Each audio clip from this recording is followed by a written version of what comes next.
প্রতিপক্ষে ওদের অনেক ক্ষমতায় থেকে অহংকার হয়ে গেছে, বুঝলেন। কোচবিহারে বাম শিবিরে মতানৈক্য আরো প্রকাশ্যে এলো। কোচবিহারের উত্তরের পর মাথাভাঙ্গাতেও সিপিএম এর বিরুদ্ধে প্রার্থী দিল ফরওয়ার্ড ব্লক। মনোনয়ন জমা দেওয়ার শেষ দিনে এই সিদ্ধান্তে জেলায় বাম ঐক্যের ভবিষ্যৎ নিয়ে জল্পনা তুঙ্গে। বিতর্কের সূত্র কোচবিহার উত্তর কেন্দ্র। ফরওয়ার্ড ব্লকের অভিযোগ, তাদের জেতা আসনে একতরফাভাবে সিপিএম প্রার্থী ঘোষণা করা হয়। এই প্রতিবাদে সেখানে পঞ্চানন রায়কে প্রার্থী করেন তারা। একই সঙ্গে মাথাভাঙ্গা ও শীতলকুচিতেও আলাদা প্রার্থী দিয়ে শক্তি প্রদর্শন করে ফরওয়ার্ড ব্লক। দুই কেন্দ্রেই বামফ্রন্ট ঘোষিত প্রার্থীদের বিরুদ্ধে ফরওয়ার্ড ব্লক প্রার্থী দেওয়ায় তৈরি হয়েছে জটিলতা। প্রয়োজনে নির্দল হিসেবেও লড়াইয়ের ইঙ্গিত মিলছে। ফরওয়ার্ড ব্লকের দাবি, সিপিএম এর অহংকারী মনোভাবের জবাব দিতেই এই সিদ্ধান্ত। আমি তপন জ্যোতি রায়, আমি অল ইন্ডিয়া ফরওয়ার্ড ব্লক থেকে নমিনেশন সাবমিট করতেছি মাথাভাঙ্গা বিধানসভা। আপনাদের তো বামফ্রন্টগতভাবে দীর্ঘদিন লড়াই করেছে, হঠাৎ কেন আবার ফরওয়ার্ড ব্লকের আলাদা প্রার্থী? এটা বললে তো অনেক কিছু বলতে হয়। মানে আমাদের যে বামফ্রন্টটাকে পরিচালনা করে, তো সে তো মার্ক্সবাদী কমিউনিস্ট পার্টি, তাদের নেতৃত্বে তো বামফ্রন্টটা চলে। কিন্তু চৌধুরী পাশে ওদের অনেক ক্ষমতায় থেকে অহংকার হয়ে গেছে, বুঝলেন। ক্ষমতা গেছে কিন্তু এখনও অহংকারটা যায়নি। তাই এখনও তো ক্ষমতায় আসলো ওরা, তাতেই বামপন্থী দলগুলোকে গ্রাস করার চেষ্টা করছে।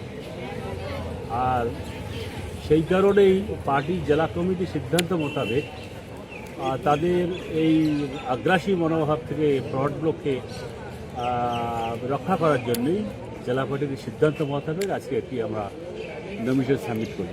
আপনাদের দলের হয়ে কে করলো শীতলকুচিতে? আমাদের শীতলকুচিতে করলো গজেন্দ্র বর্মন, আর মাথাভাঙ্গায় হলো তপন জ্যোতি রায়। মাথাভাঙ্গায় দীর্ঘ 57 বছর পর ফরওয়ার্ড ব্লক এককভাবে লড়ছে।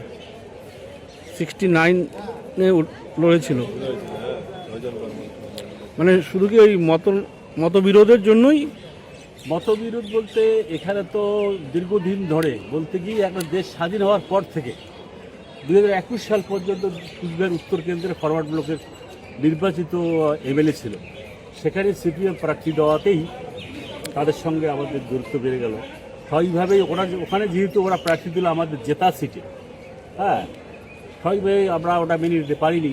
ওদের বারবার বলা হয়েছিল যেটা আপনারা উইথড্র করেন, ওখানে আমাদের প্রার্থী দেওয়া হবে, আমরা দেওয়ার আমাদের সিট। কিন্তু তারপরে ওরা ওখানেই জোরদার প্রার্থী দিয়ে প্রচার শুরু করে দিয়েছে।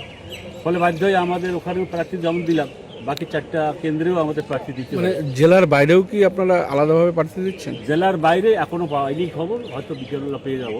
আর 2-1 জায়গায় এরকম দ্বিমত আছে, জলপাইগুড়িতে হওয়ার সম্ভাবনা আছে। সেটা না জেনে বলা ঠিক হবে। কোচবিহারে কটিতে সিট আপনারা? আমরা কুচবিহারে তো 4টা জায়গায় নির্দল হিসেবে 5টা জায়গায় নির্দল দিলাম। এখন তো ফরওয়ার্ড ব্লকের আপনার চিহ্ন পাবেন নাকি? চিহ্ন পেতেও পারি, আবার জেলা এবং রাজ্য পার্টি তো সিম্বলটা দেবে। এবারে যেহেতু রাজ্য পার্টিকে সঙ্গে নিয়েই এই বামফ্রন্টের প্রার্থী তালিকাটা ঘোষণা হয়েছিল, আর এই ঘোষণার ক্ষেত্রেই ফরওয়ার্ড ব্লকের সঙ্গে দ্বিমতটা আছে যে কুচবিহার উত্তর এবং সিটাইটা এখনই ঘোষণা হবে না।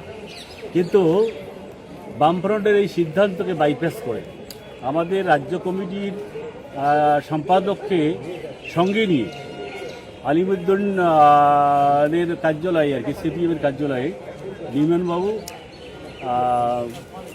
কুচবিহারের উত্তরে তাদের প্রার্থীর নাম ঘোষণা করে দেন।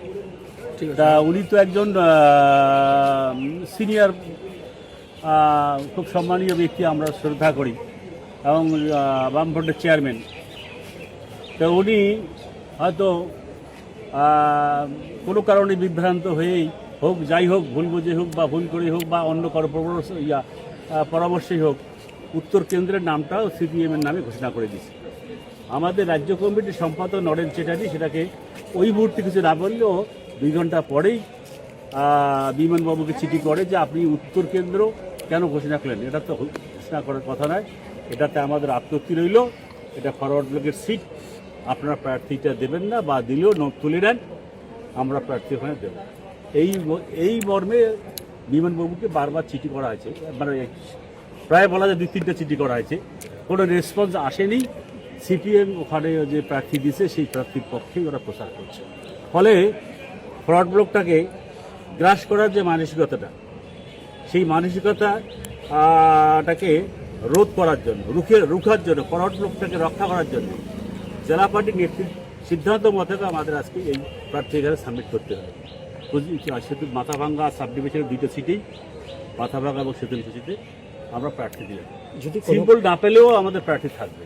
যদি সিম্বল না পান তাহলে কি চয়েসেবল সিম্বল কি দিয়েছেন? হ্যাঁ, সেটা আমরা দিয়েছি। বলা যাবে চিহ্ন? না, এখন দেখি, এখন পরে এটা পরে বলবো। হ্যাঁ, আপনার নাম কি, দায়িত্বে পদে আমি রয়েছে? আতিয়ার রহমান, আমার নাম শীতলকুচি লোকাল কমিটির জেনারেল সেক্রেটারি, জেলা পার্টির ভাইস প্রেসিডেন্ট। ঠিক আছে। ধন্যবাদ।